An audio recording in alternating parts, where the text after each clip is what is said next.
काव्या की शादी हो चुकी है। उसके ससुराल में सभी लोग नाश्ते के लिए बैठे थे, लेकिन आज फिर से महक नहीं आया। कल रात से ही उसका मूड बहुत ज़्यादा ख़राब था और इसका कारण पूरा धनराजगिरी परिवार जानता था, सिवाय काव्या के।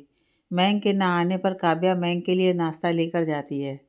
मुझे नाश्ता नहीं करना है, इसे वापस ले जाओ, महक ने कहा। लेकिन क्यों नहीं खाना है? काव्या ने पूछा।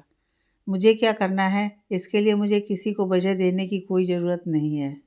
इससे पहले कि मैं अपने गुस्से पर काबू न कर पाऊँ, तुम चली जाओ मेरी नज़रों से, मयंक ने गुस्से में चिल्लाकर कहा।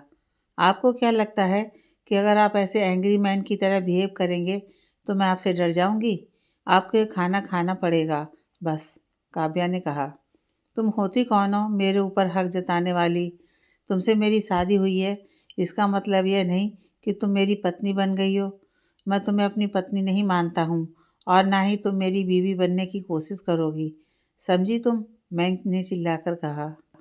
लेकिन समाज की नज़रों में मैं ही आपकी पत्नी हूँ और किसी भी रिश्ते में प्यार की कमी रिश्ते को कमज़ोर कर देता है, काव्या ने कहा। रिश्ता, प्यार, मैंक ने कहा और हंसा।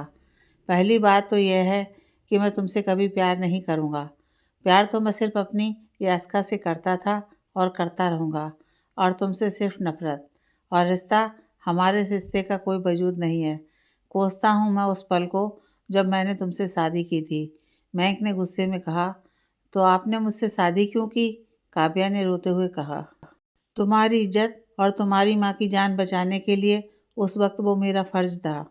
तुम्हें क्या लगा कि मैं तुम्हें अपनी बीवी बनाने और तुमसे प्यार करने के लिए शादी कर रहा हूँ? एक बात हमेशा याद रखना काव्या, तुम मुझसे कभी प्यार की उम्मीद मत करना, क्योंकि मेरे दिल में हमेशा यास्का ही रहेगी, मयंक ने कहा और वहाँ से चला गया। काव्या वहीं बेड पर बैठकर रोने लगी।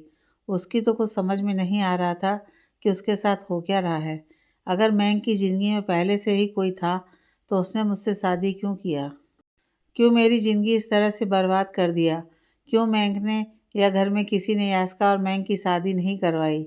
ये सारी बातें सोच सोच कर काव्या रोए जा रही थी और रोते हुए उसकी आंख लग गई। दोपहर के 1 बजे उसकी नींद खुली और उससे और इंतज़ार नहीं हुआ। वो उसी हालत में मानसी जी के कमरे में गई। मम्मी जी, काव्या ने धीरे से कहा। काव्या, आओ ना बेटा, तुम ठीक तो हो ना? ये क्या हालत बना रखी है तुमने अपनी? बाल बिखरे हुए, आंखें सूजी हुई, पूरा चेहरा लाल है। क्या हुआ है बेटा, तुम रोई हो क्या? मैक ने तुमसे कुछ कहा क्या? मानसी जी ने घबराकर कहा। अगर मैं आपसे कुछ पूछूं तो आप मुझे बताएंगी क्या? काव्या ने कहा। हाँ बेटा, पूछो ना, मानसी जी ने कहा। यास्का कौन है? काव्या ने पूछा तो मानसी जी के होश उड़ गए। किसने कहा तुमसे यास्का का नाम? मानसी जी ने पूछा। पहले सवाल का जवाब दीजिए। मैंने आपको जब से देखा है ना, तब से आपको अपनी माँ माना है। अगर आपने मुझे कभी भी, एक बार भी अगर अपनी बेटी माना है तो बताइए कि कौन है यास्का? काव्या ने रोते हुए कहा। काव्या, मैंने हमेशा तुझे अपनी बेटी ही माना है।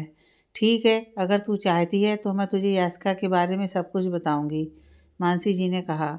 तो बताइए, काव्या ने कहा। यासिका मल्होत्रा मैंक के कॉलेज की बेस्ट फ्रेंड थी और धीरे धीरे उनके बीच प्यार हो गया। मैंक और यासिका एक दूसरे को बहुत प्यार करते थे और 2 साल साथ थे। यहाँ तक कि उन दोनों की सगाई भी हो चुकी थी, मानसी जी ने रुंधे आवाज में कहा। अगर ऐसा है तो आप सबने उनकी शादी क्यों नहीं कराई? और अगर ऐसा था तो मैंक ने मुझसे शादी क्यों की? उसे तो यादिका से ही शादी करनी चाहिए थी ना, काव्या ने हल्की ऊंची आवाज़ में कहा। मैंक और यास्का की शादी नहीं हो सकती है, मानसी जी ने कहा। क्यों नहीं हो सकती है? काव्या ने पूछा। क्योंकि यास्का मर चुकी है। उसे इस दुनिया से गए पूरे 1.5 साल हो चुका है, मानसी जी ने रोते हुए कहा। काव्या तो वही बुत बनकर खड़ी हो गई। उसके तो होश ही उड़ गए थे। यास्का मर चुकी है, काव्या के मुंह से निकला। हाँ, 1.5 साल पहले वो सिंगापुर गई थी किसी मीटिंग के लिए, लेकिन वहाँ से लौटते वक्त ही उसका फ्लाइट क्रैश हो गया था। उस दिन यास्का के साथ साथ मेरा बेटा मैग भी अंदर से मर गया। हंसना भूल गया, खाना भूल गया। 6 महीने तक तो ऑफिस भी नहीं जाता था, लेकिन फिर शरद जी ने अपनी कसम देकर उसे ऑफिस लेकर जाना शुरू किया। फिर तो बस काम कर कर के खुद को उलझाए रखता था। फिर उस दिन जब मॉल में तुम्हारे साथ हुई नोक-झोंक में मैं पहली बार हँसा, तो मेरे दिल के तार एकदम झनना गए। मुझे लगने लगा कि तुम मैं के लिए बिल्कुल सही हो, लेकिन तुम्हारी भी शादी होने वाली थी। लेकिन बेटा, तुम मेरे मैंग को छोड़कर नहीं जाना। उसे एक साथी की ज़रूरत है, जो उसे उसके गम के अंधेरे से रोशनी में लेकर आए, और वो साथी सिर्फ तुम हो बेटा। मानसी जी ने बहते हुए आंसुओं के साथ कहा। मुझे तो यकीन ही नहीं हो रहा है, तो ये है मैंग जी की उदासी का कारण। इसलिए वो इतने गुस्सैल और बुझे हुए रहते हैं, काव्या ने कहा। हाँ, उसके हर दर्द के पीछे यास्का ही है, और आज यास्का का बर्थडे है, इसलिए आज मैं कुछ ज़्यादा ही दुखी रहता है। लेकिन मैं अपने बच्चे को ऐसे नहीं देख सकती हूँ काव्या। मुझे मेरा पुराना बैंक वापस चाहिए, वरना मैं भी मर ही जाऊंगी। मानसी जी ने फूट फूट कर रोते हुए कहा। नहीं मम्मी जी, ऐसा नहीं कहते। मैं आपसे वादा करती हूँ कि आप अपने पुराने बैंक से ज़रूर मिलिएगा। ये मेरा वादा है। आपसे बस आप थोड़ा सा सब्र रखिए, काव्या ने कहा, और फिर मानसी जी ने उसे गले से लगा लिया। थोड़ी देर बाद काव्या अपने कमरे में चली गई, और मानसी जी अपनी अलमारी में से एक चिट्ठी निकाल कर देखने लगीं। रात के 8 बज रहे थे। काव्या अपने कमरे में ही बैठी थी। कुछ ही देर में मयंक आ गया, और कमरे में आते ही उसकी नज़र काव्या पर गई। ऑरेंज और पिंक के कॉम्बिनेशन की लहरिया साड़ी पहने, भर हाथों का चूड़ा, खुले और संवरे हुए बाल, कान में झुमके, गले में मंगलसूत्र और माथे पर सिंदूर। काव्या बहुत ही सुंदर लग रही थी। 1 मिनट के लिए तो मयंक की नज़र काव्या से हट ही नहीं रही थी, पर फिर वो काव्या के पास आया तो वो खड़ी हुई। Kavya, I am really sorry. आज सुबह मैंने तुम्हारे साथ बहुत रूडली बिहेव किया। मैंने तुमसे अपनी मर्जी से शादी किया है, तो मुझे कोई हक नहीं बनता कि मैं तुम्हें ऐसे ट्रीट करूं, मयंक ने कहा। मैं आपको एक ही शर्त पर माफ़ करूंगी, काव्या ने भोलेपन के साथ कहा। कौन सी शर्त? मयंक ने पूछा। मुझे आपकी दोस्ती चाहिए, काव्या ने कहा। क्या? मयंक ने कहा। देखिए, मैं यास्का के बारे में सब कुछ जान चुकी हूँ, और मैं कभी आपकी ज़िंदगी में या आपके दिल में यास्का की जगह लेने की कोशिश नहीं करूँगी। आप लोग का रिश्ता अलग है, और हमारा अलग होगा। मुझे यहाँ एक दोस्त की बहुत ज़रूरत है। क्या आप वो ज़रूरत पूरी करेंगे? काव्या ने बड़ी उम्मीद से कहा। ठीक है काव्या, आज से मैं तुम्हारा दोस्त, मैक ने मुस्कुराकर कहा। वादा? काव्या ने अपना हाथ बढ़ाकर कहा। पक्का वादा? मैक ने काव्या के हाथ पर अपना हाथ रखा और मुस्कुराकर कहा। ठीक है, तो फिर आप सबसे पहले जाकर फ्रेश होकर और चेंज करके आइए, और फिर मेरे साथ रात के खाने के लिए नीचे चलिए। सब हमारा इंतज़ार कर रहे होंगे, काव्या ने हंसकर कहा। ठीक है, तो मेरा यहीं वेट करना, मयंक ने कहा, और बाथरूम चला गया। थोड़ी देर बाद मयंक और काव्या नीचे आए, और मयंक टेबल पर बैठ गया, और काव्या सबको खाना परोसने लगी, और परोस कर खुद भी खाने बैठ गई। काव्या और मयंक, हमारे पास तुम दोनों के लिए एक सरप्राइज़ है, मानसी जी ने कहा। कैसा सरप्राइज़? मयंक ने पूछा। हमने तुम दोनों के लिए पेरिस की 2 टिकट बुक किया है। यह तुम दोनों का 15 दिन का हनीमून ट्रिप है, और कल रात की ही फ्लाइट है, शरद जी ने कहा। लेकिन पापा, इसकी कोई ज़रूरत नहीं थी, मयंक ने कहा। हाँ पापा, हम तो घर पर ही ठीक हैं, काव्या ने कहा। बिल्कुल नहीं, तुम दोनों कल जा रहे हो, एंड इट्स फाइनल, शरद जी ने कहा। लेकिन पापा, मयंक ने कहा। पापा पापा कुछ नहीं, तुम दोनों जा रहे हो तो बस जा रहे हो, वरना मैं तुम दोनों में से किसी से बात नहीं करूँगी, मानसी जी ने कहा। हाँ मयंक, तुम्हें जाना चाहिए, तुम्हारा भी थोड़ा मन बहल जाएगा। क्यों सुरभि, सही कह रहा हूँ ना मैं? ऋषभ ने कहा, और सुरभि की तरफ देखा। हाँ हाँ, जाओ मयंक, सुरभि ने ऊपर मन से दिखावा करते हुए कहा। हाँ भाई, आपको जाना चाहिए। वैसे भी काव्या भाभी तो ज़िंदगी में ये सब जगह कहीं गई नहीं होंगी, तो उनका भी मन बहल जाएगा, भावना ने व्यंग से कहा, तो मानसी जी ने उसे गुस्से से आंख दिखाया। मयंक बेटा, सब बोल रहे हैं, इतनी जिद भी सही नहीं है, शरद जी ने कहा। ठीक है पापा, हम चले जाएंगे, बस आप लोग खुश रहिए, मयंक ने कहा। अगली रात मयंक और काव्या फ्लाइट के लिए घर से 2 घंटे पहले ही निकल गए। एयरपोर्ट पहुंचकर सारे ज़रूरी काम करके वो दोनों फ्लाइट में बैठे। काव्या मयंक के बगल में ही बैठी थी। आप इस ट्रिप से खुश नहीं है क्या? काव्या ने कहा। इसमें खुशी और दुख की कोई बात नहीं है, बस परिवार से अलग रहना नहीं चाहता हूँ। लगता है कि कोई अपना पास रहे, मयंक ने कहा। मैं भी तो आपकी अपनी ही हूँ ना, काव्या ने मुस्कुराकर मयंक की आंखों में झांक कर कहा। तो मयंक ने मुस्कुराकर हाँ में सिर हिला दिया। तभी फ्लाइट ने टेक ऑफ कर लिया।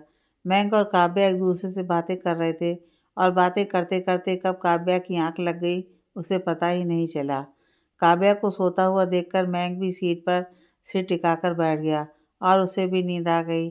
2-3 घंटे बाद मयंक की नींद खुली तो उसने देखा कि काव्या उसके बगल में बैठे एक आदमी के कंधे पर सिर टिकाकर सोई हुई थी और वो आदमी बड़े प्यार से काव्या को देख रहा था। मयंक ने फौरन काव्या का सिर धीरे से अपने कंधे पर टिका लिया। वो आदमी मयंक को गुस्से में घूरने लगा। मेरी बीवी है ये, आपको जो तकलीफ हुई उसके लिए सॉरी। उस आदमी ने गुस्से से मुंह फेर लिया। मयंक की नज़र काव्या के मासूम से चेहरे पर गई। वो तो काव्या के चेहरे से नज़र ही नहीं हटा पा रहा था।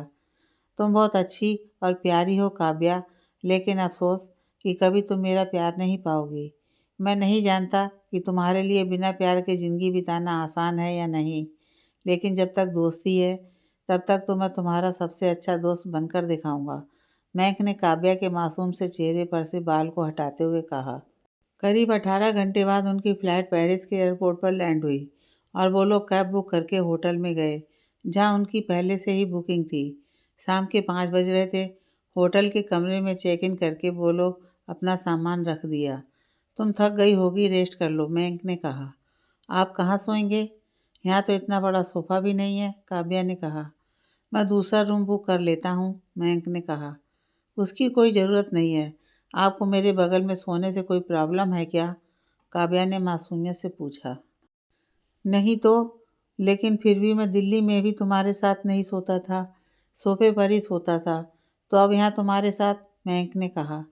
हाँ, लेकिन तब हालात कुछ और थे। तब हमारी ठीक से बात भी नहीं होती थी और कोई मजबूरी भी नहीं थी। और आप क्या ज़िंदगी भर सोफे पर ही सोते रहेंगे? कमर अकड़ जाएगा, गर्दन भी अकड़ जाएगा। और अगर आज आप बेड पर नहीं सोइएगा तो ज़िंदगी भर मैं आपको बेड पर नहीं सोने दूंगी, काव्या ने कहा। काव्या, ऐसी कोई बात नहीं है, तुम यहाँ आराम करो, मैं दूसरा कमरा बुक कर देता हूँ ना, मयंक ने कहा। मयंक, मैं अपने पति के साथ नहीं अपने दोस्त के साथ सो रही हूँ, और अगर नियत बुरी ना हो तो एक लड़का और लड़की साथ भी रह सकते हैं, काव्या ने कहा। तो मयंक मुस्कुरा दिया और बेड पर आकर बैठ गया।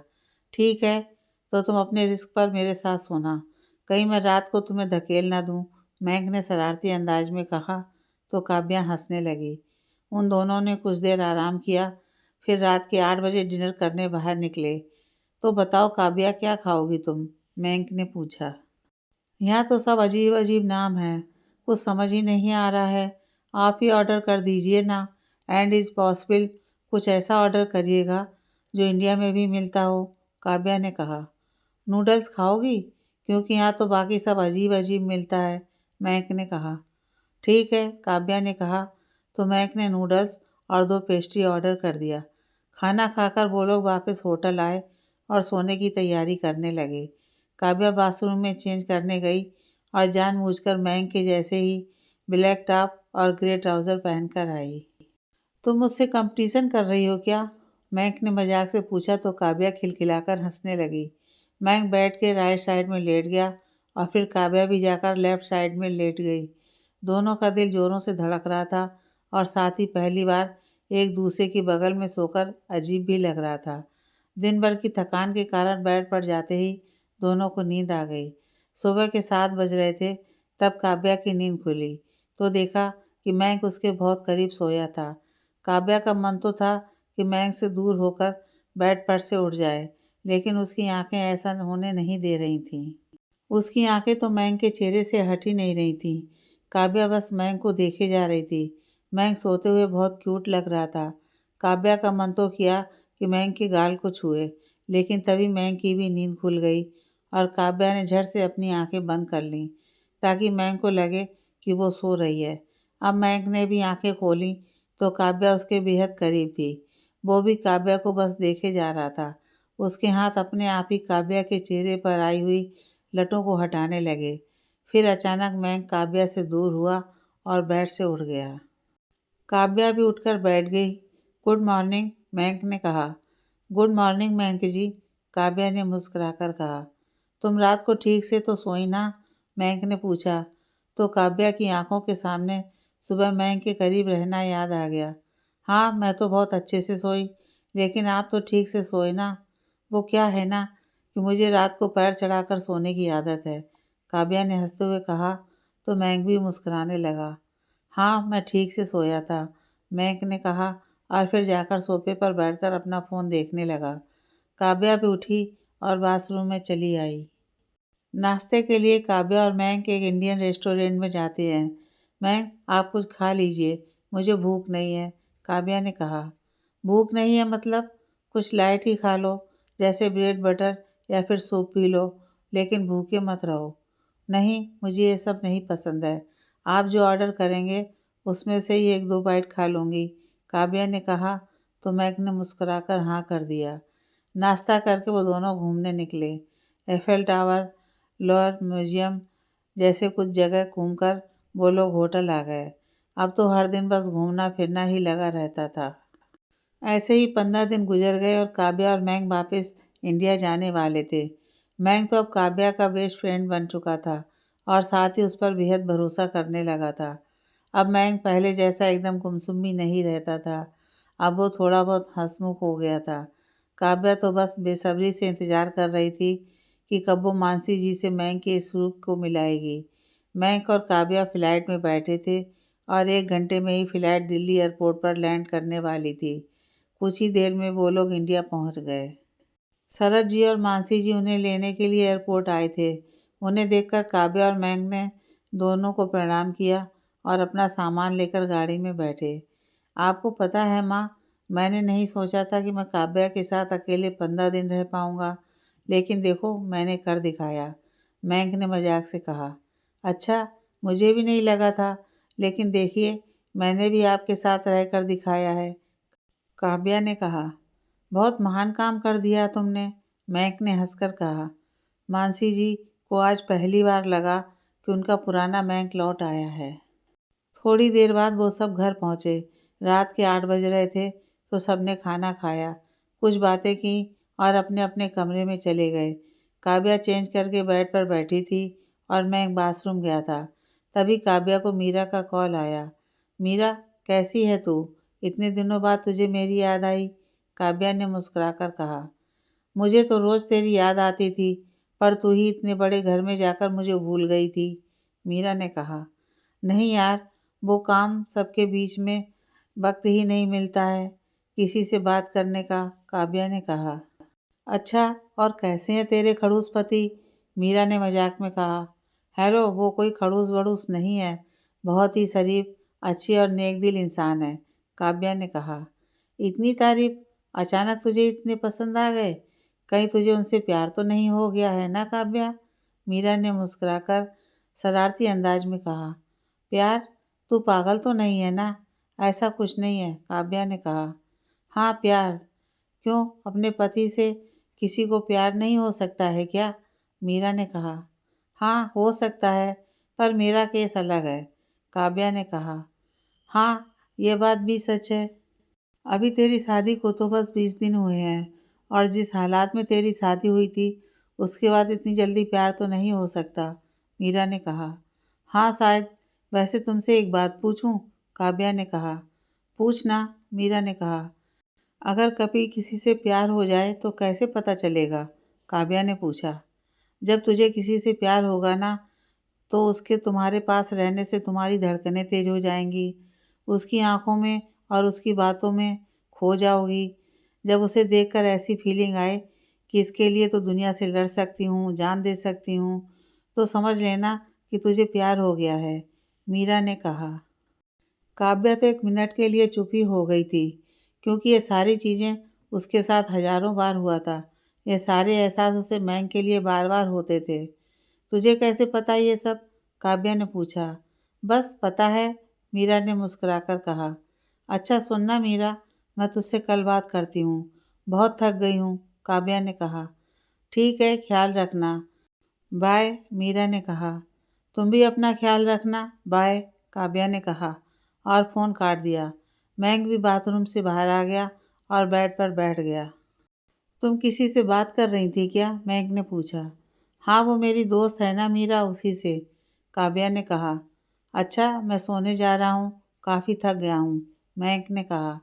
ठीक है, काव्या ने कहा और फिर वो दोनों बेड पर लेट गए। मैंग को तो लेटते ही नींद आ गई। वो काव्या की तरफ मुड़कर सोया था और काव्या बस उसका मनमोहक चेहरा निहार रही थी। उसके मन में मीरा की कई बातें ही घूम रही थीं और आंखें बस मैंग पर टिकी थीं। थैंक्स मीरा, मुझे इतने खूबसूरत एहसास के बारे में समझाने के लिए। अब मुझे समझ आया कि ये सारे एहसास जो आपके लिए थे, ये प्यार का एहसास था। मैं आपके लिए दुनिया से तो क्या, भगवान से भी लड़ सकती हूँ और आपके लिए तो मेरी जान की कोई कीमत ही नहीं है। जान तो मैं आप पर हँसते-हँसते लुटा सकती हूँ। अगर यही प्यार है, तो हाँ, मैं आई लव यू। मैं जानती हूँ कि आप कभी मुझे प्यार नहीं करोगे, लेकिन मेरा प्यार हमेशा आपके लिए सच्चा और पक्का रहेगा। काव्या ने मैंग को देखते हुए मुस्कुराकर कहा और सो गई। 2 महीने बीत चुके थे। काव्या का प्यार अब तक मैंग के लिए और भी गहरा हो चुका था, पर अब तक उसने मैंग को कुछ नहीं बताया था। वो दोनों तो आज भी बस बेस्ट फ्रेंड थे और मैंग तो अब बिल्कुल पहले जैसा हंसमुख था। इसके लिए पूरा परिवार काव्या का आभारी था। धनराजगिरी परिवार में दुर्गा पूजा की तैयारियां चल रही थीं। काव्या और मानसी जी मिलकर उनके कमरे की अलमारी की साफ सफाई कर रही थीं। काव्या मानसी जी की साड़ियाँ और कपड़े संभाल कर रख रही थी। मम्मी जी, आपकी सभी साड़ियाँ बहुत सुंदर हैं, काव्या ने मुस्कुराकर कहा। अगर तुम्हें पसंद है तो तुम रख लो, मानसी जी ने मुस्कुराकर कहा। नहीं, मैं इतनी हैवी साड़ी पहनकर ज़्यादा देर नहीं रह सकती हूँ, काव्या ने कहा। तुम्हें जब जो चाहिए बिना मुझसे पूछे भी ले सकती हो। मैं अभी आती हूँ, तब तक तुम सब सही कर लो, मानसी जी ने कहा और कमरे से बाहर गईं। काव्या अलमारी की चीज़ें समेट रही थी कि तभी एक कागज़ नीचे गिर गया। उसने वो कागज़ उठाया तो देखा कि वो एक चिट्ठी थी जो कि मैंग के नाम थी। काव्या ने चिट्ठी खोलकर पढ़ा तो उसकी आंखें फटी की फटी रह गईं और आंखों से आंसू आ गए। काव्या ने चिट्ठी को पढ़ा। वो चिट्ठी मैंग के लिए यास्का के द्वारा लिखी गई थी। वो कुछ इस तरह थी। डियर मैंग, आज सुबह ही मैं सिंगापुर से लौटकर आ गई हूँ, पर मैं तुम्हें अभी बता रही हूँ क्योंकि तुमसे मिलना नहीं चाहती थी और इसकी वजह मैं तुम्हें इस लेटर में बताऊंगी। मैं जानती हूँ कि तुम मुझसे बहुत प्यार करते हो और ये भी कि बहुत जल्दी तुम मुझसे शादी भी करना चाहते हो, लेकिन मैं तुमसे प्यार नहीं करती हूँ। तुम्हारे साथ जो था वो बस आकर्षण था और अब मैं किसी और से प्यार करती हूँ। मैं उसके बच्चे की माँ बनने वाली हूँ और उससे शादी करूँगी। हमारे रिश्ते में मुझे अब घुटन होती है। इसकी वजह सिर्फ इतनी है कि मैं अब तुम्हारे साथ नहीं रहना चाहती हूँ। मुझे नहीं पता कि तुम्हारे लिए मेरे बिना रहना आसान होगा या नहीं, लेकिन मैं अब तुम्हारे साथ प्यार का और दिखावा नहीं कर सकती हूँ। वैसे भी मुझे तुमसे कभी प्यार नहीं था। तुम्हारे साथ तो बस मैं पैसों के लिए ही थी। तुम मुझे कैसे भूलोगे, ये तुम्हारी प्रॉब्लम है और मुझे इससे कोई फ़र्क नहीं पड़ता है। मैं तुम्हें ये सब लेटर लिखकर इसलिए बता रही हूँ कि मैं अब तुमसे इतना बोर हो चुकी हूँ कि ना ही तुम्हारी आवाज़ सुनना चाहती हूँ और ना ही तुम्हारी शक्ल देख सकती हूँ। मुझे कॉल करने की या मुझे मैसेज करने की या फिर मुझसे मिलने की कोशिश मत करना, क्योंकि मुझे अब तुमसे कोई मतलब नहीं है। अब मैं बस अपने होने वाली पति और होने वाले बच्चे के साथ टाइम स्पेंड करना चाहती हूँ और मुझे अब मैंग नाम का चैप्टर अपनी ज़िंदगी से निकालना है। गुड बाय मैंग, याशिका। काव्या की आंखें भर आई थी और आंसू निकल रहे थे। अगर याशिका मैंग से प्यार नहीं करती थी तो मम्मी जी ने मुझे उस दिन इस लेटर के बारे में क्यों नहीं बताया, काव्या ने खुद से कहा। तभी मानसी जी वहां आई और काव्या के हाथ में वो लेटर देखकर भौचक्की रह गई। काव्या, यह लेटर कैसे मिला तुम्हें? मानसी जी ने हल्का डरते हुए पूछा। आपने मुझे इसके बारे में क्यों नहीं बताया? क्या मैंग को पता है कि जिसके मरने पर वो दुखी रहता है, वो यास्का उससे प्यार ही नहीं करती है? काव्या ने पूछा। यह बात किसी को नहीं पता है। 1.5 साल से इस राज को मैंने अपने सीने में दफन करके रखा हुआ था। यासिका जिंदा है, मरी नहीं है और यह बात मेरे अलावा अब सिर्फ तुम्हें पता है, मानसी जी ने कहा। लेकिन आपने ये सब क्यों छुपाया? काव्या ने पूछा। 1.5 साल पहले जब यास्का सिंगापुर गई थी, उसके वापस लौटते ही हम मैंक और उसकी शादी करवाने वाले थे। उस दिन पोस्ट ऑफिस से लेटर मैंक के लिए आया था और मेरे हाथ लग गया।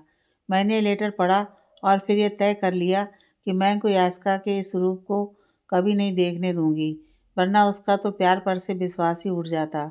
अगर उसे पता चलता कि यास्का ने उसे धोखा दिया है तो वो मर जाता।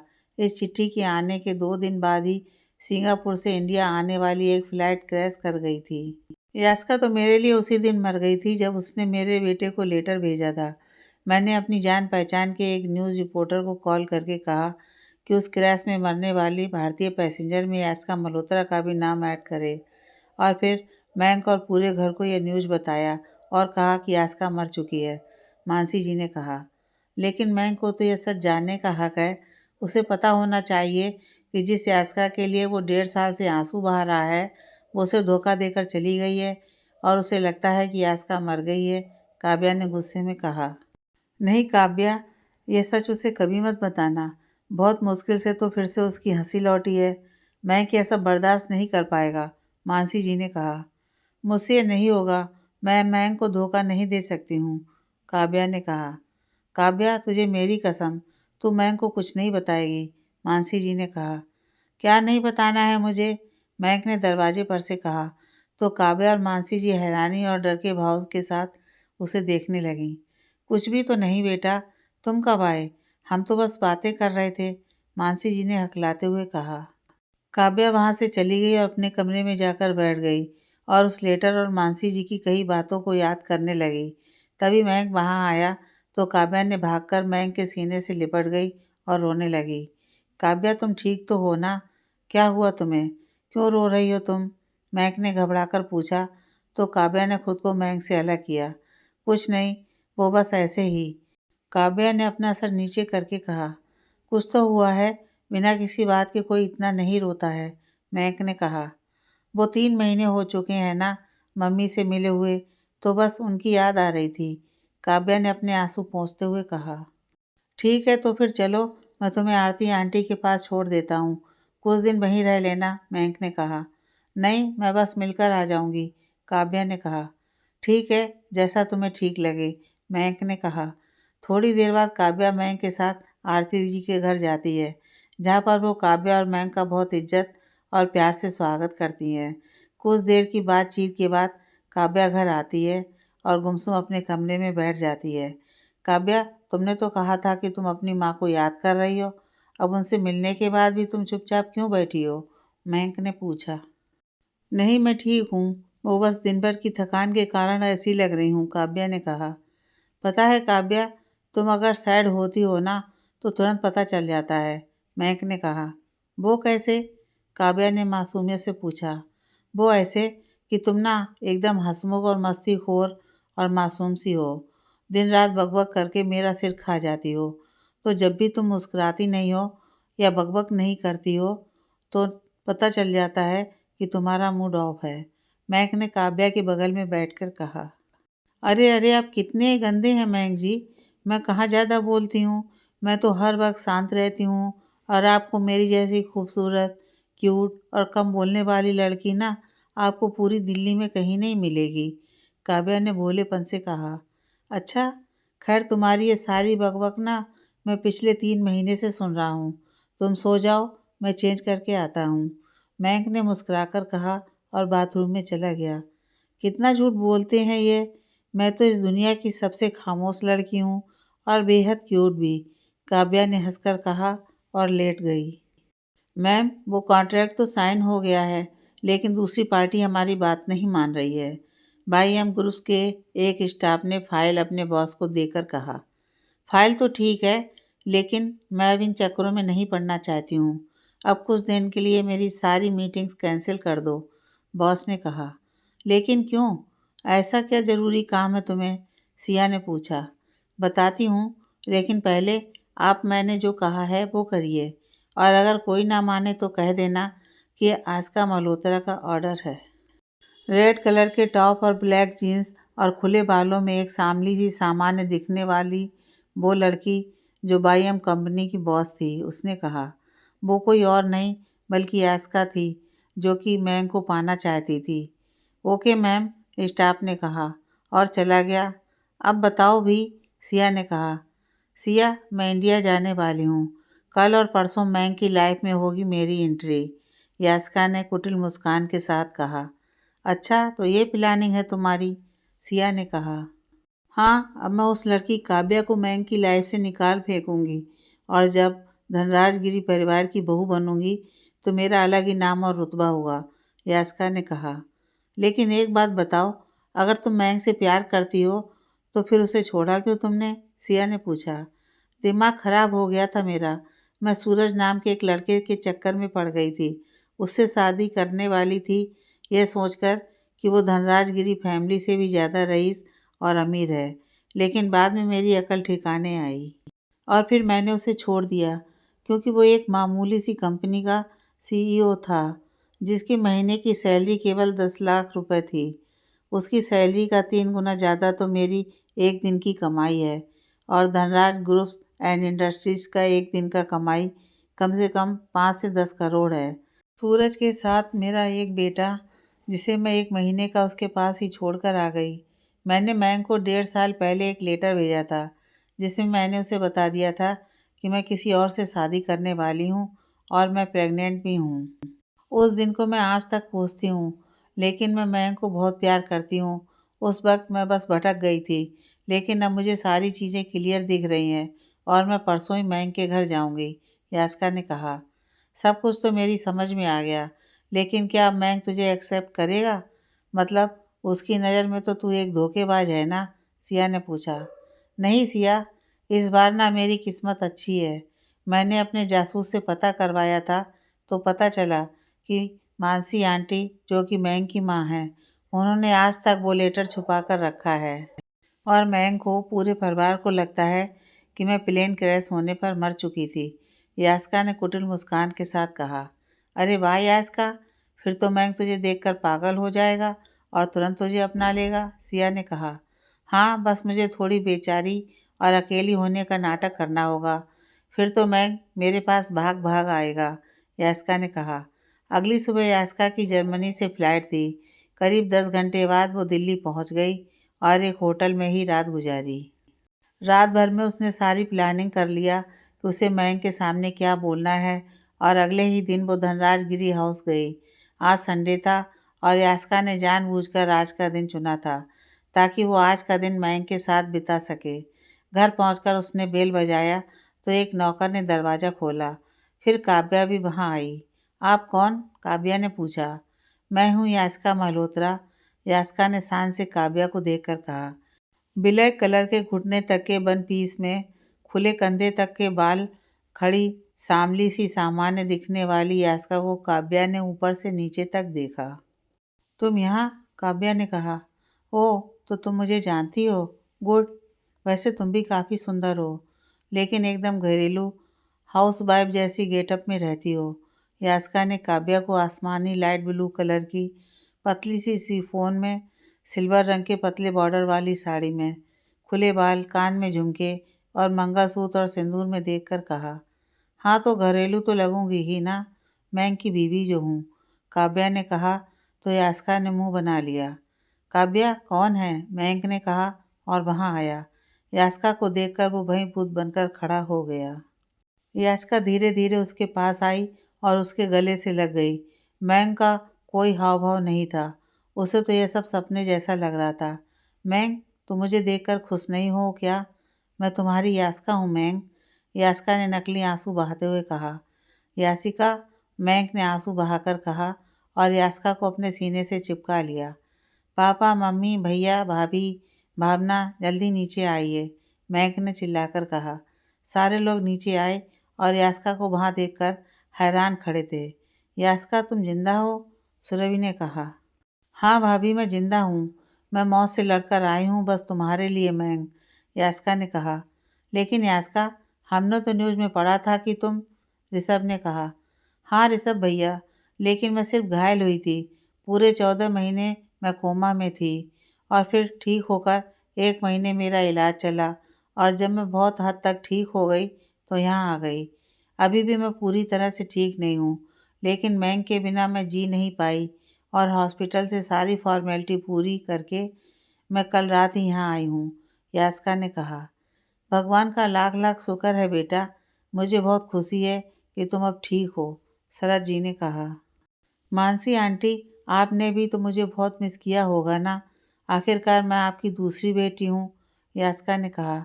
हाँ बिल्कुल, मानसी जी ने हिचकिचाते हुए कहा। मैंग, अब मैं तुमसे जल्द से जल्द शादी करना चाहती हूँ, यास्का ने कहा तो मैंग के चेहरे से मुस्कान गायब हो गई। ऐसा नहीं हो सकता है यासिका, मानसी जी ने कहा। लेकिन क्यों आंटी, यास्का ने पूछा। यासिका, वो बात यह है कि मेरी शादी हो चुकी है काव्या से, मैंग ने काव्या की तरफ इशारा करके कहा तो यास्का ने उसे देखा। मैंग, तुम्हें पता चला कि मैं मर गई हूँ तो तुमने किसी और से शादी कर लिया। मैंने मौत को हराया और भागी भागी तुम्हारे पास आई, ये सुनने के लिए कि तुम किसी और के हो। अब मैं क्यों जीऊँ मैंग, मुझे नहीं जीना है अब, यास्का ने रोते हुए कहा और फिर धनराज गिरी हाउस से बाहर चली गई। मैंग भी उसके पीछे पीछे भागा और देखा कि वो एक कार में बैठकर जा रही थी। मैंग ने भी उसका पीछा किया और यास्का के होटल तक पहुंचा। यास्का अपने रूम में गई और मैंग भी वहां गया। मैंग, तुम जाओ यहाँ से अपनी बीवी के पास, मैं अब जीना नहीं चाहती हूँ मैंग, यास्का ने रोते हुए कहा। यास्का, मेरी बात सुनो, मेरी शादी काव्या से अचानक हुई थी। उसकी शादी किसी और से होने वाली थी, लेकिन कुछ प्रॉब्लम हुआ तो मुझे उससे शादी करनी पड़ी, मैंग ने कहा। तो अब काव्या ही तुम्हारी बीवी है और मैं कौन हूँ? मैं अब पराई हूँ, मुझे नहीं रहना है यहाँ। तुम्हारे बिना जीने से अच्छा है कि मैं अपनी जान दे दूँ, यास्का ने अपनी कलाई की नस पर चाकू रखकर कहा और फिर अपनी कलाई काट ली। यास्का ने अपनी कलाई काट ली। मैंग भागकर उसके पास गया और जल्दी से रुमाल उसकी कलाई पर बांधा और खून का बहना रुका। ये क्या पागलपन है? मैंग गुस्से से चिल्लाया। हाँ, हूँ मैं पागल, सिर्फ तुम्हारे लिए, और तुम मुझे चाहते भी नहीं हो, यास्का ने रोते हुए कहा। ऐसा नहीं है यास्का, मैं आज भी तुमसे उतना ही प्यार करता हूँ। एक बार मैं तुम्हें खो चुका हूँ, अब अगर दोबारा मुझे छोड़कर गई तो मैं मर जाऊँगा, मैंग ने कहा और यास्का को गले से लगा लिया। मैंग, मैं तुम्हारे साथ जीना चाहती हूँ। अगर तुम सच में मुझसे प्यार करते हो तो तुम काव्या को तलाक दे दो और मुझसे शादी कर लो, यास्का ने कहा तो मैंग हैरानी से उसे देखने लगा। ये तुम क्या कह रही हो, मैंग ने कहा। क्यों मैंग, तुम या तो मेरे हो सकते हो या फिर काव्या के, यास्का ने कहा। ठीक है, मैं काव्या को तलाक देने के लिए तैयार हूँ, तुम चलो मेरे साथ, अब तुम वहीं रहोगी और मैं काव्या से बात करके जल्दी उसे तलाक दे दूंगा और फिर हमारी शादी होगी, मैंग ने कहा। काव्या मानसी जी के साथ उनके कमरे में बैठी थी। मम्मी, यास्का ने तो उस लेटर में कहा था कि वो मैंग से प्यार नहीं करती है, फिर आज ऐसा क्यों कह रही है वो? क्यों वो मैंग की ज़िंदगी में वापस आना चाहती है? काव्या ने कहा। मैंग के पैसे के लिए, और उसे तो यह भी पता है कि मैंग उसकी सच्चाई नहीं जानता है, मानसी जी ने कहा। पता नहीं अब आगे क्या होगा, काव्या ने कहा। तभी मैंग की गाड़ी की आवाज़ सुनाई दी और काव्या मानसी जी हॉल में आए, जहाँ ऋषभ, शरद जी, भावना और सुरभि पहले से ही थे। मैंग यास्का के साथ उसका हाथ पकड़कर घर में आया और दूसरे हाथ से एक ट्रॉली लेकर आया। रामू काका, यास्का का सामान गेस्ट रूम में रखवा दीजिए, मैंग ने कहा तो रामू काका ने वैसा ही किया। यास्का, तुम्हारे हाथ में क्या हुआ, भावना ने पूछा। इसने मेरे लिए अपनी जान देने की कोशिश की है, मैंग ने कहा तो सब हैरान रह गए। यास्का, तुम रूम में जाओ और जाकर आराम करो, मैंग ने कहा। ठीक है मैंग, यास्का ने कहा और चली गई। काव्या, मुझे तुमसे कुछ बात करनी है, चलो मेरे साथ, मैंग ने कहा तो काव्या ने हाँ में सिर हिलाया और उसके साथ कमरे में गई। आपको जो भी कहना है आप बेफिक्र होकर कहिए, काव्या ने कहा। काव्या, मैं इतने महीनों यास्का के लिए बहुत रोया हूँ, बहुत तड़पा हूँ, और आज उसने अपनी जान देने की कोशिश की है। अगर वो फिर से मुझसे दूर चली गई तो मैं मर जाऊँगा, मैंग ने नम आँखों से कहा। मैं जानती हूँ कि आप उससे बहुत प्यार करते हैं, काव्या ने कहा। यास्का चाहती है कि मैं आपको तलाक दे दूँ और उससे शादी कर लूँ, मैंग ने कहा तो काव्या हैरानी से उसे देखने लगी। उसकी आंखें लगातार बही जा रही थीं और वो मैंग को स्तब्ध होकर देखे जा रही थी। और आप क्या चाहते हैं? काव्या ने बहती आंखों के साथ कहा। काव्या, तुम मेरी बहुत अच्छी दोस्त हो। तुमने ही मुझे वापस ज़िंदगी जीना सिखाया है। तुम बहुत अच्छी और प्यारी हो, लेकिन मैं तुमसे प्यार नहीं करता हूँ। मैंने हमेशा तुम्हारे अंदर एक दोस्त देखा है, अपने पेरेंट्स के लिए एक बेटी को देखा है, इस घर की छोटी बहू को भी देखा है, लेकिन मैंने कभी तुम्हें अपनी पत्नी नहीं माना और ना ही कभी मान पाऊँगा, क्योंकि मेरा दिल सिर्फ़ यास्का का है। मयंक ने कहा। तो आप भी चाहते हैं कि मैं आपसे अलग हो जाऊं? काव्या ने कहा। काव्या, प्लीज़ मुझे गलत मत समझना, लेकिन हमारे रिश्ते पति पत्नी का नहीं है। और मैंक ने इतना ही कहा और काव्या बीच में बोल पड़ी।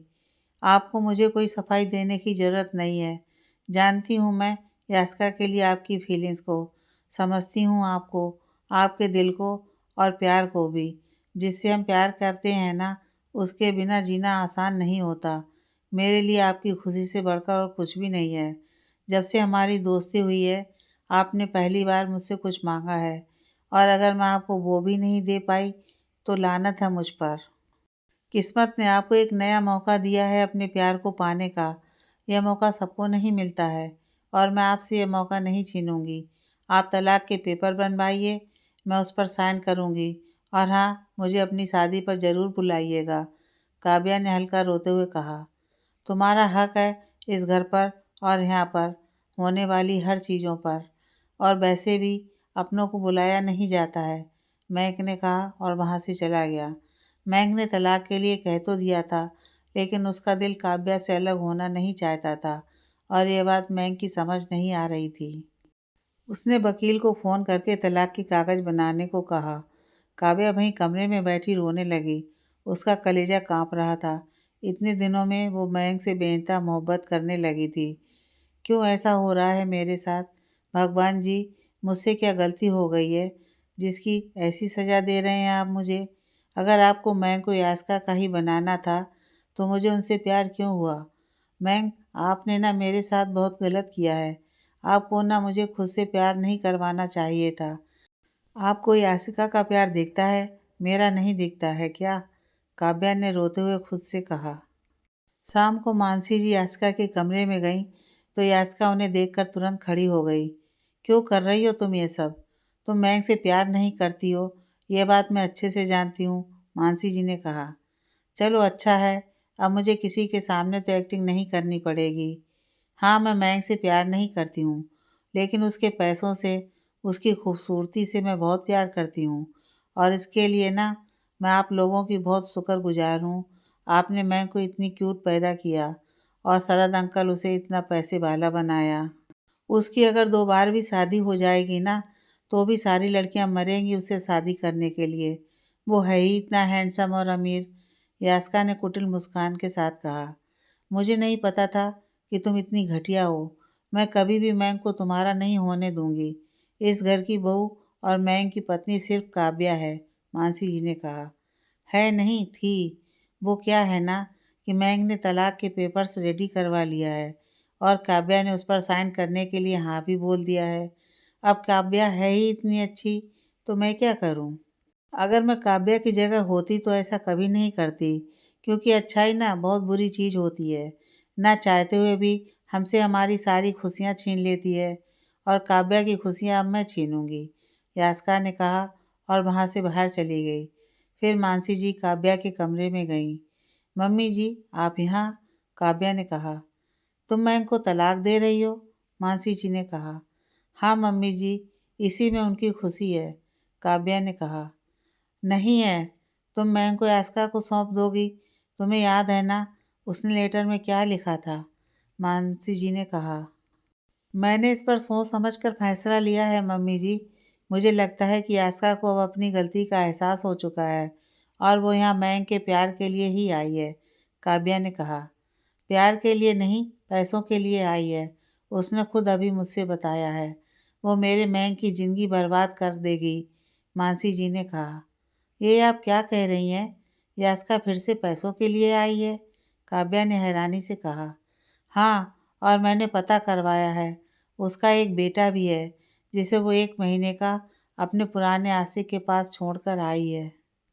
अरे जो अपने बच्चे को छोड़ सकती है, वो मयंक का साथ क्या निभाएगी? जो अपने बच्चे की नहीं हुई, वो मयंक की कैसे होगी? मानसी जी ने कहा। हे भगवान, मैं ऐसी लड़की को मयंक की पत्नी नहीं बनने दूंगी, काव्या ने कहा। मैं जानती हूँ बेटा, तुम बताती नहीं हो, लेकिन तुम मेरे बेटे से बहुत प्यार करती हो, मानसी जी ने कहा। तो काव्या ने अचंभित होकर उन्हें देखा।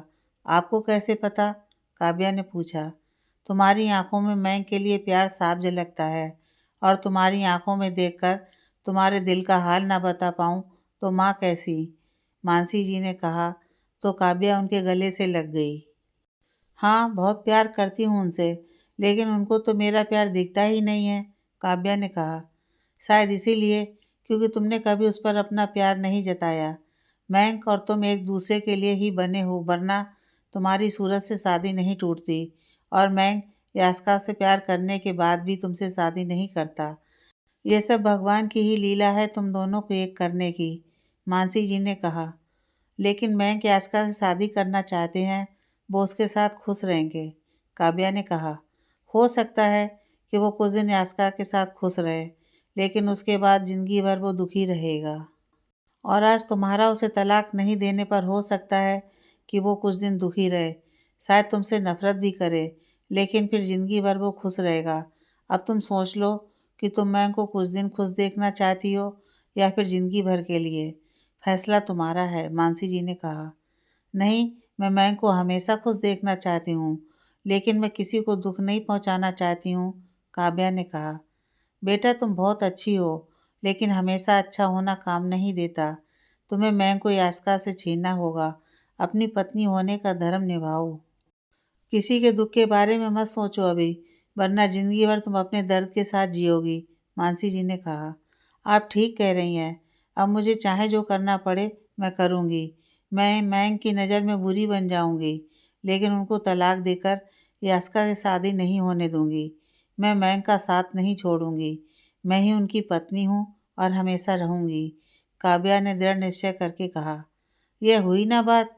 अब मैंने सोचा है कि मैं मयंक को वो लेटर दिखाऊंगी, मानसी जी ने कहा। नहीं, फिर वो आपसे सवाल करेंगे कि आपने उनसे झूठ क्यों बोला, और मैं आपके और उनके बीच दरार नहीं आने दे सकती, काव्या ने कहा। लेकिन फिर हम मयंक को यास्का से अलग कैसे करेंगे? मुझे उसे बताना पड़ेगा, मानसी जी ने कहा। नहीं, आपको मेरी कसम है। एक बार आपने मुझे अपनी कसम देकर रोका था ना, आज मैं आपको अपनी कसम देकर रोकती हूँ, काव्या ने कहा। ठीक है, लेकिन तुम करोगी कैसे? मानसी जी ने कहा। कुछ ऐसा जिससे यास्का भी हैरान रह जाए। आप बस मयंक के हाँ में हाँ मिलाइएगा और मेरे खिलाफ होने का नाटक करिएगा, काव्या ने कहा। अगली सुबह 6 बजे ही काव्या की नींद खुली। वो फ्रेश होने बाथरूम में गई। आज वो बाकी दिनों से कुछ ज़्यादा सुंदर लगना चाहती थी। तैयार होकर वो नीचे आई तो सब उसे देखते ही रह गए। पिंक कलर की मिरर वर्क वाली शिफॉन की साड़ी, कमर तक लंबे खुले ब्राउन रंग के स्ट्रेट बाल, कान में मैचिंग झुमका, गले में मंगलसूत्र और मांग में सिंदूर। आज तो काव्या कुछ ज़्यादा ही खूबसूरत लग रही थी। मैं की तो उस पर से नज़र ही नहीं हट रही थी, और सुरभि, भावना और यास्का तो बस मुंह बनाए जा रही थी। मैं जाओ और काव्या को तलाक के पेपर्स दो और खुद को इस रिश्ते से आज़ाद करो, याचिका ने कहा। तो मैग ने पेपर्स ले लिया और काव्या के पास गया। काव्या, ये रहे तलाक के पेपर्स, इसे अच्छी तरह से पढ़कर साइन कर दो, मैग ने कहा। तो काव्या ने पेपर्स हाथ में ले लिया और साइन करने के लिए पेन उठाया। आप चाहते हैं कि मैं इन पेपर्स पर साइन करूं? काव्या ने पूछा। हाँ, यास्का ने कहा। और इसमें मेरा क्या फ़ायदा होगा? काव्या ने कहा। फ़ायदा? ये तो तुम मयंक और मेरे लिए कर रही हो ना, यास्का ने कहा। तुम मेरी लगती क्या हो जो मैं तुम्हारे लिए ये सब करूं? काव्या थोड़ा हंसकर बोली। बस करो ये सारी नौटंकी और चुपचाप इन पेपर्स पर साइन करो, यास्का ने रौब झाड़कर कहा। तो काव्या ने वो तलाक के पेपर्स फाड़ दिए और यास्का के मुंह पर फेंक दिया। तुम्हें यहाँ जितने दिन रहना है मेहमान बनकर रहो, और उसके बाद यहाँ से चलती बनो, काव्या ने कहा। तुम्हारी ये मजाल, तुमने मेरी बेइज्जती की। अब देखना मैं क्या करती हूँ। तुम्हें मैंग को छोड़कर जाना पड़ेगा, यास्का ने कहा। चुप, मैं यहाँ से कहीं नहीं जाऊँगी, समझी तुम? काव्या ने चिल्लाकर कहा। काव्या, ये क्या कह रही हो तुम? तुमने ही तो कल कहा था कि तुम मुझे तलाक देना चाहती हो, मयंक ने कहा। हाँ, कहा तो था, लेकिन फिर मैंने सोचा कि अगर मैंने आपको तलाक दे दिया तो फिर ये पैसे, ऐशो आराम, इतने ऊंचे खानदान की बहू होने का रुतबा बहुत किस्मत से मिलता है। मुझे ये सब किस्मत से मिला है, तो मैं ये सब ऐसे ही नहीं जाने दूंगी, काव्या ने कहा। काव्या, तुम ये सब क्या कह रही हो? मैंक और यास्का एक दूसरे से प्यार करते हैं, तुम्हें मैंक को छोड़ना ही पड़ेगा, मानसी जी ने नाटक का गुस्सा दिखाते हुए कहा। बस, अब बहुत हो गया। अब अगर किसी ने भी मेरे साथ ज़बरदस्ती की या फिर मुझे इस घर से निकालने की बात कही, या मैं अगर यास्का को ज़रूरत से ज़्यादा अहमियत देगा, तो मजबूरन मुझे पुलिस के पास जाना पड़ेगा और वहाँ जाकर मैं पापा जी और मम्मी जी के खिलाफ़ शिकायत दर्ज करवा दूँगी कि ये दोनों मुझे दहेज के लिए प्रताड़ित करते हैं और मुझे मारते पीटते हैं, काव्या ने गुस्सा में कहा। तुम ये सब क्या बकवास कर रही हो काव्या? होश में तो हो तुम, महक ने कहा। पूरे होश में हूँ मैं। क्या समझ रखा है सबने मुझे? जब मन करेगा तो अपनी बहू बना लेंगे और जब कोई और लड़की मिल जाएगी तो मुझे जाने के लिए बोल दीजिएगा। अरे ऐसी घटिया लड़कियां बहुत देखी हैं मैंने, जो दूसरों के पतियों पर डोरे डालती हैं। एक नंबर की चरित्रहीन है ये यास्का मल्होत्रा, काव्या ने कहा। तुम्हारी हिम्मत कैसे हुई मुझे कैरेक्टरलेस बोलने की? तुम खुद क्या हो? हाँ, तुम्हें तो भिखारी माँ ने अमीर लड़कों को फंसाने के लिए भेजा है ना? यास्का ने गुस्से में कहा तो काव्या ने एक जोर का तमाचा मारा। तुम्हारी इतनी हिम्मत? यास्का ने कहा और काव्या को थप्पड़ मारने के लिए हाथ उठाया, लेकिन काव्या ने उसका हाथ बीच में ही रोक दिया। अपने ये नाजुक हाथ बचाकर रखो, वरना ऐसी हालत करूँगी ना कि ज़िंदगी भर इन हाथों पर तरस आएगा तुम्हें, क्योंकि मैं पैसों के लिए किसी भी हद तक जा सकती हूँ, काव्या ने कहा। काव्या, तुम्हारे इस खूबसूरत से चेहरे के पीछे ये रूप होगा, मैंने कभी नहीं सोचा था। मैंने कभी भी नहीं सोचा था कि तुम इतनी गिरी हुई लड़की निकलोगी। आज से और अभी से मुझे तुमसे नफ़रत हो गई है, क्योंकि तुमने मेरे विश्वास को तोड़ दिया। मैं तुमसे नफ़रत करता हूँ काव्या, सिर्फ़ और सिर्फ़ नफ़रत, महक ने कहा और गुस्से में अपने कमरे में चला गया। काव्या, मुझे तो यकीन नहीं होता है कि तुम ये सब पैसों के लिए कर रही हो, सरज जी ने कहा। पापा जी, मैं आपकी बहुत इज्जत करती हूँ, लेकिन इस घर में रहना और मैं की बीवी कहलाना मेरा हक है, काव्या ने कहा। हाँ, तो आपको इस लड़की से और क्या उम्मीद थी? ऐसी लड़कियां तो बस पैसे के लिए ही लड़का फंसाना जानती हैं, सुरभि ने कहा। भाभी बिल्कुल ठीक कह रही हैं पापा, मुझे तो इसकी असलियत पहले से ही पता थी, भावना ने कहा। बस करो तुम लोग, ऋषभ ने कहा। उसके बाद सभी लोग अपने अपने कमरे में चले गए और काव्या मानसी जी के साथ किचन में चली गई। मम्मी जी, मैंने सही नाटक किया ना? काव्या ने पूछा। हाँ बेटा, थोड़ी देर के लिए तो मैं भी सोच में पड़ गई थी।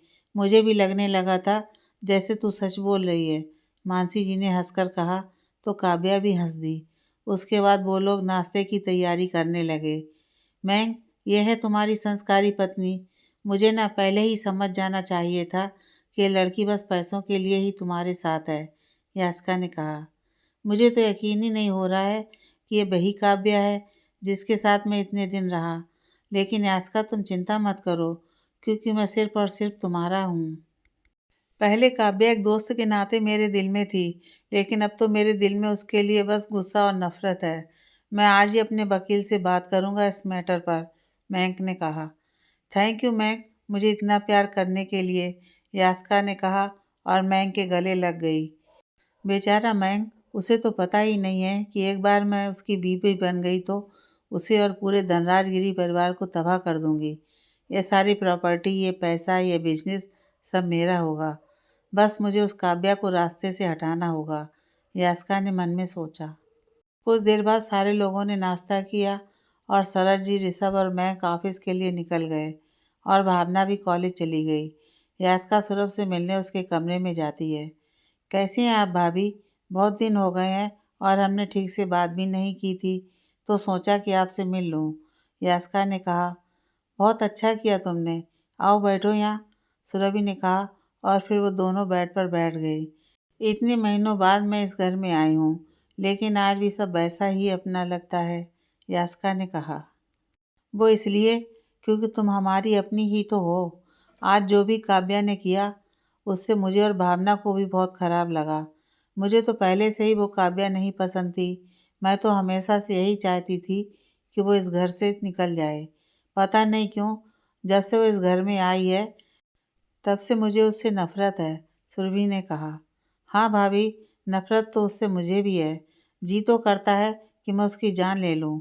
मैं कैसे भी करके उसे महंग से लाइफ से निकालना चाहती हूँ।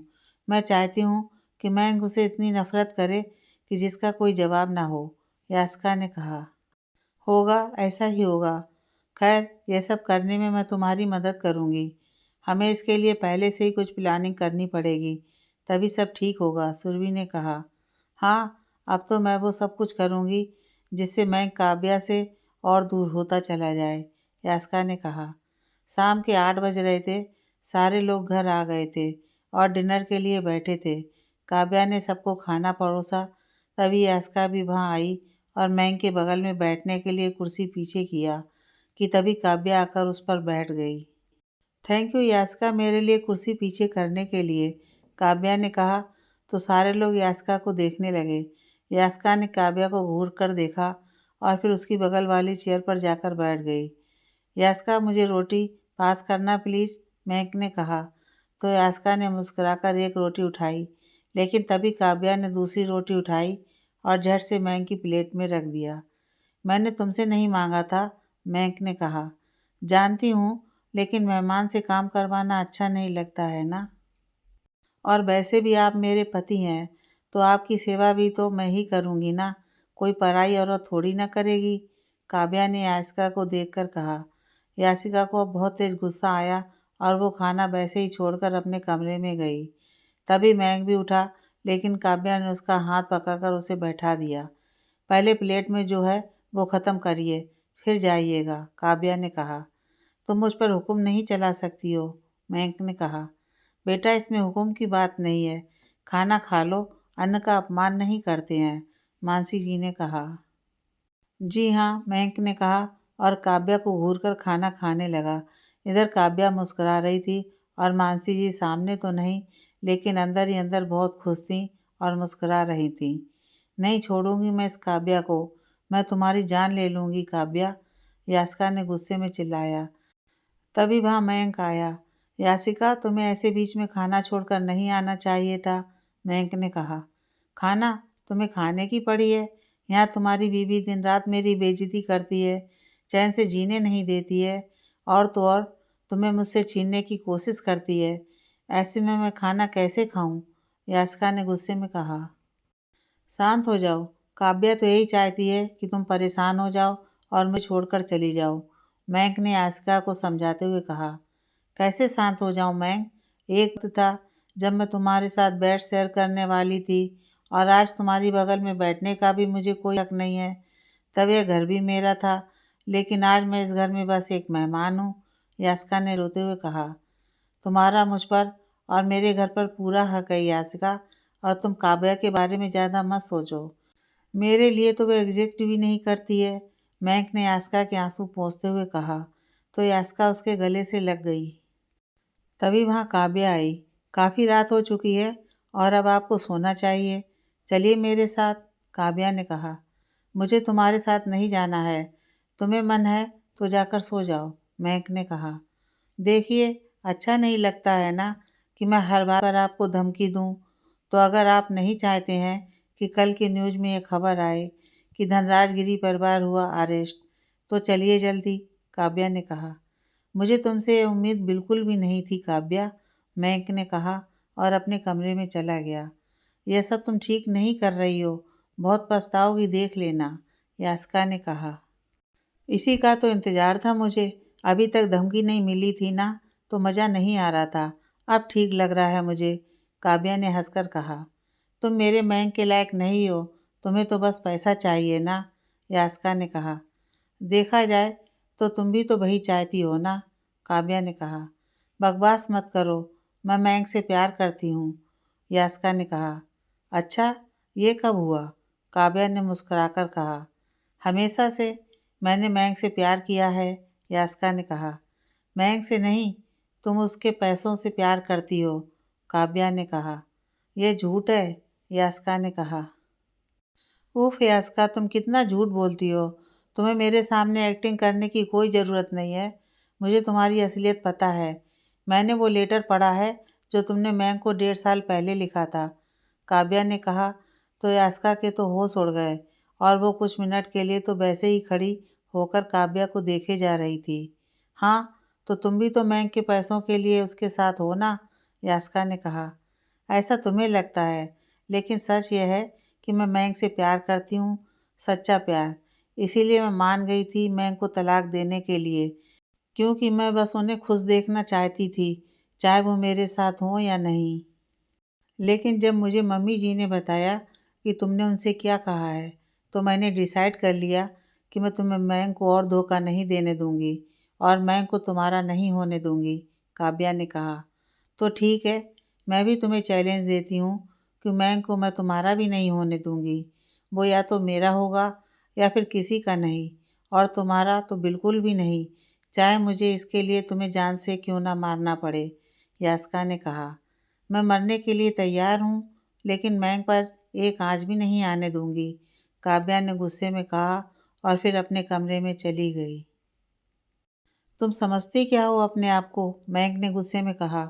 आपकी वाइफ, काव्या ने कहा और बाथरूम में चली गई। थोड़ी देर बाद वो चेंज करके बाहर आई।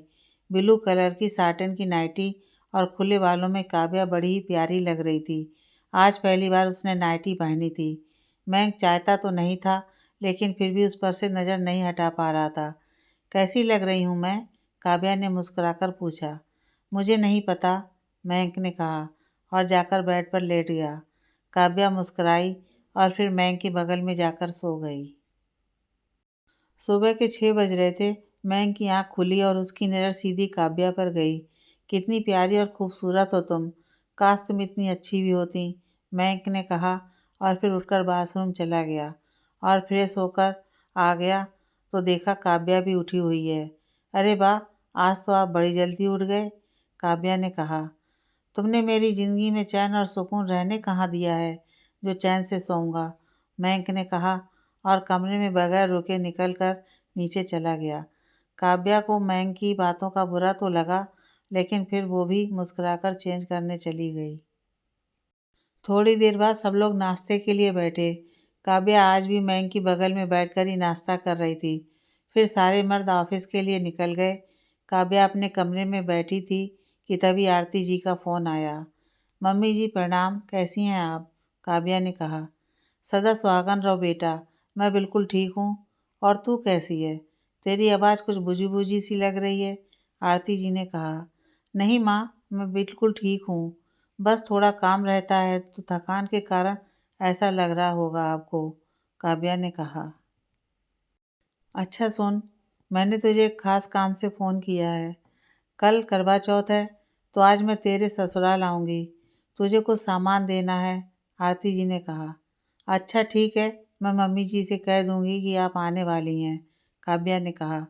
कौन आने वाला है काव्या? मानसी जी ने काव्या के कमरे में आकर कहा।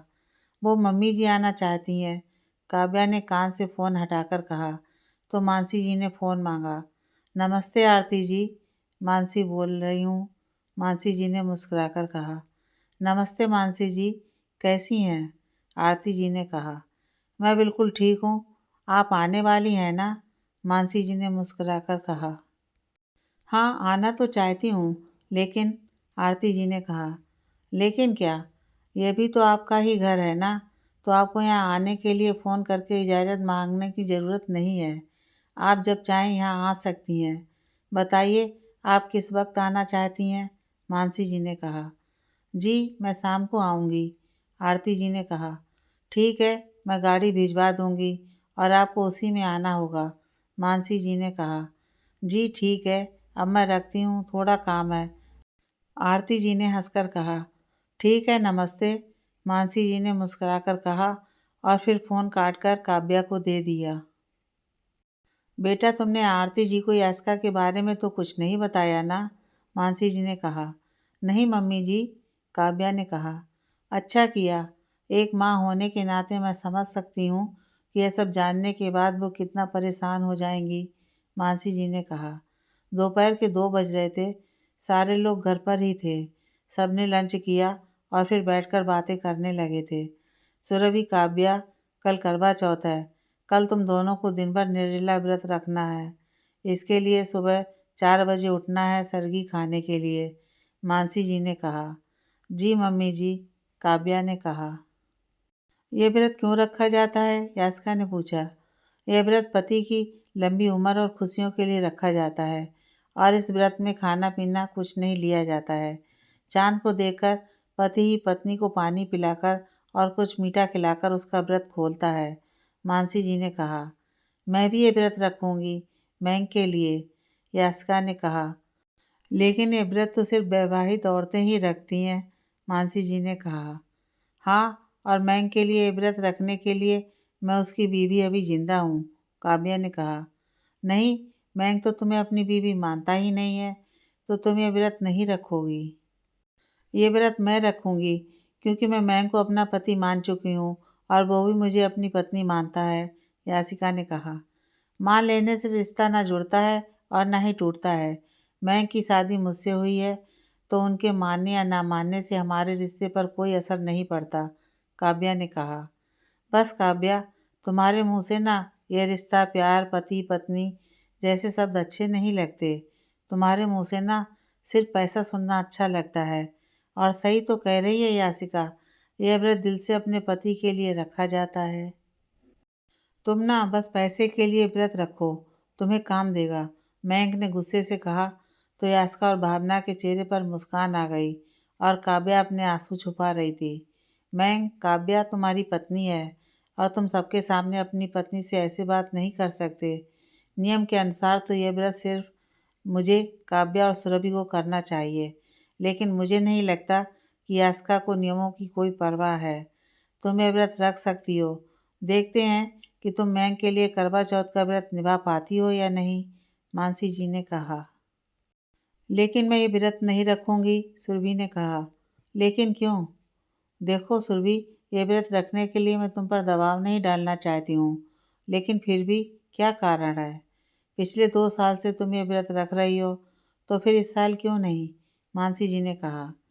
क्योंकि इस साल और इस वक्त मैं प्रेग्नेंट हूँ, सुरभि ने मुस्कुराकर कहा। तो सबके चेहरे पर मुस्कान आ गई। तुमने बताया क्यों नहीं, मानसी जी ने मुस्कुराते हुए कहा। तुमने बताया क्यों नहीं?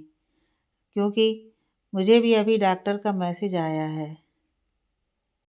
मैंने कल ही टेस्ट करवाया था और आज पता चला कि सारे टेस्ट पॉजिटिव हैं। मैं माँ बनने वाली हूँ मम्मी जी, सुरभि ने खुशी से कहा। तो ऋषभ ने उसे गले से लगा लिया। कांग्रेस भाभी, भावना और यास्का ने सुरभि को गले लगाकर कहा और काव्या ने मिठाई लाकर सबका मुंह मीठा करवाया।